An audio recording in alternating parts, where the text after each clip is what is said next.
mianatra eo a-tongotry Jesosy isan'andro.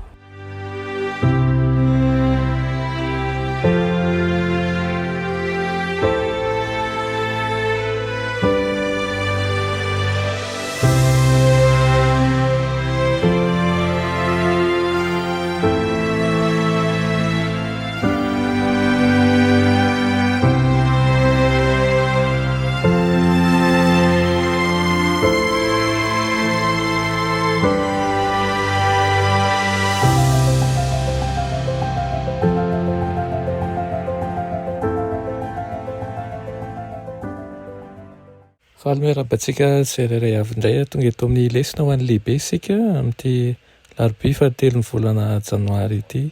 Mifaliana ao an-trano no mandray antsika isan-tokantrano manaraka izao fandarana izao ary koa mirarona izao indrindra mba hitombo fitahiana, hitombo fahalalana ary azahoana aingam-panahy manjakariva ny fianarana ten'Andriamanitra. Alohan'ny dirantsika ny amin'ny lesona anio dia iary vavaka isika. Ry Andriamanitra tsara izan-danitra mbola misaotra anao izahay no ny amin'ny tombo-taona sy ny tombon'andro izay omenao anay anio mba ahafahanay mandray ny teninao. Tompo omeo ny hery rehetra avy aminao izahay ka ireo tsy avy aminao ka mbola mipetraka ao anatinay dia foany tsy hanao anjara satria efa natokanay ho anao tanteraka ny mahakasika anay. Mitenena Tompo fa voniko iainao anao izahay. Anaran'i Jesosy, amen. Teny lesona antsika androany dia manao hoe vavaka aingam-panahy.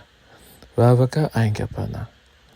Raha mijery isika ny amin'ny Samoela toko 2 sy ny Romana toko 20 dia misy karazana vavaka ao ary ao anatin'ireo andalan-teny ireo dia misy zavatra tena tianam-bara mahakasika ny vavaka. Ny salamo ihany koa manko dia vavaka sy fiderana ary tsinjomandry avy amin'Andriamanitra ho an'ny Israely ka noho izany ao amin'ny salamo feon'Andriamanitra mifangaro amin'ny olona. Ny salamo dia mihevitra ny fihetsehan'ny fifandraisana mazava avy amin'Andriamanitra. Ny mpanao salamo dia miantso an'Andriamanitra manokana hoe Andriamanitro, na hoe Tompoko, na hoe Mpanjakako. Matetika ny mpanao salamo no miangavy an'Andriamanitra mba hiaino, mba hiangavy an'Andriamanitra mba hijery ihany koa, mampiasa ny teny hoe heno hoe ny fivavako, jereo, valio aho, vonjeo aho. Izany dia mazava ho azy fa fanehoana ny olona iray mivavaka amin'Andriamanitra. Ny hatsarana sy ny fiangavian'ny salamo amin'ny mahavavaka sy fiderana mahatalanjon'ny salamo dia ny tenin'Andriamanitra ao amin'ny endriky ny vavaka sy ny fiderana amin'ny mpanajana ataon'ny mpino.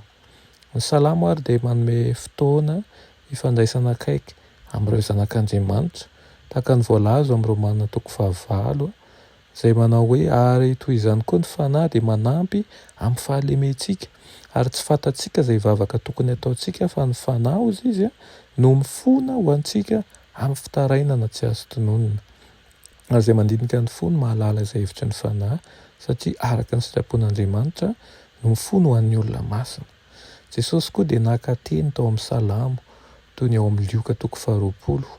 Raha naka teny mivantana avy amin'ny salamo izy nanao hoe ary Davida mihitsy izy no nilaza toy izao ny bokin'ny salamo manao hoe Jehovah nilaza tamin'ny Tompoko hoe mipetraha eo an-tanan-kakavanana mandra-panaoko ny fahavalonao ho fitoeran-tongotrao. Na dia mipoitra amin'ny zava-nitranga ara-tantara manokana sy ny zavatra niainan'ny mpanao salamo mihitsy aza ny salamo sasany ary koa ny zavatra niainan'ny Israely tamin'ny nahafirenena azy ny alalan'ny ara-panahy salamo dia miresaka amin'ny toe-javatra isan-karazany eo amin'ny fiainana ary mamakivaky ny kolontsaina rehetra ihany koa.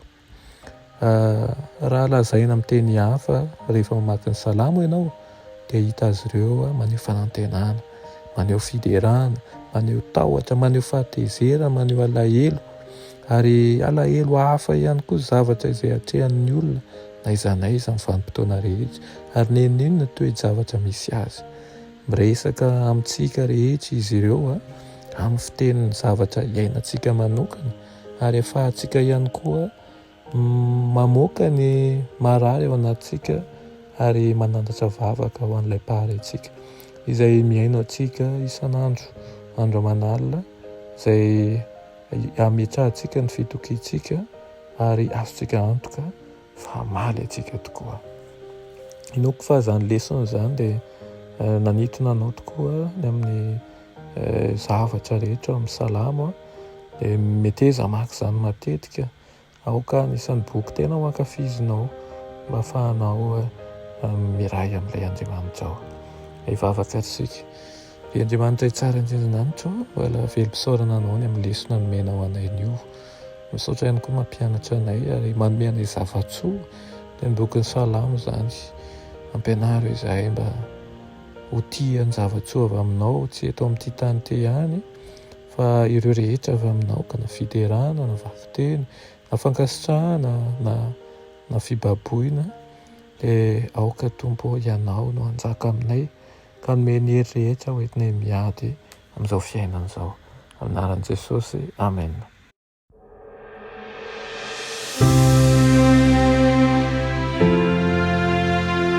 Mianatra eo an-tongotry Jesosy isan'andro.